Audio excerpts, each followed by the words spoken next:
Cannolo siciliano si fa così. Tutti gli ingredienti secchi. Farina, debole, mettiamo lo zucchero, mettiamo il cacao, mettiamo il sale, diamo una bella girata, misceliamo, ingredienti liquidi, aceto, marsala, uovo e infine lo strutto. Impastiamo bene.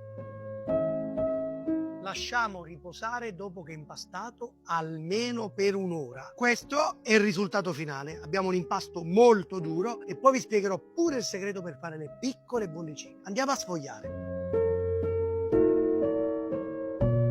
La pasta va stesa 1,5 mm, massimo 2. L'impasto è bello duro e così deve essere. Questo è uno strumento adattato.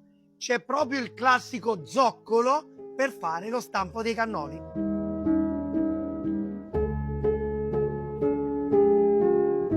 Classica pennellata d'uovo, signori. Qui, così, solo nella punta. E anticamente si usavano le canne di bambù. Adesso siamo scienza, non siamo fantascienza, usiamo l'alluminio. Si tira un po' la pasta e poi chiudiamo così. Semplice gesto. Lasciamo che questo sia leggermente più aperto. Cannolo con la bocca aperta.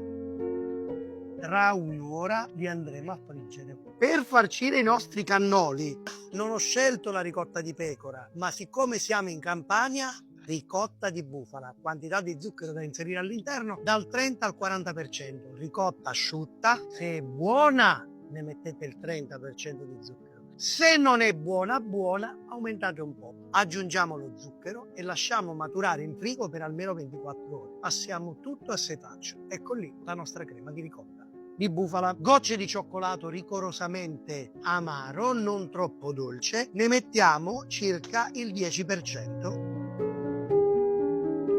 Siccome a me le cose semplici non piacciono, i canditi li abbiamo fatti noi con le arance nostre. Arancia candita e coppare. Adesso cuciniamo le scorce di cannoli. Mi raccomando, non fate sostare i cannoli alla base della padella perché bruceranno.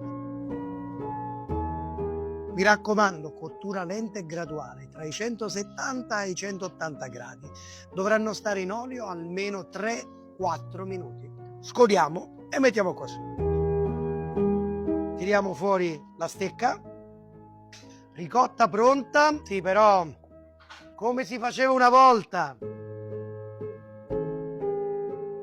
E non fate i pidocchiosi, la ricotta va fino nel mezzo, non solo all'esterno. Lo vogliamo completare? Così come qualche anno fa. Un pochino di zucchero a velo all'ultimo, il sapore della mia terra. E fate i bravi.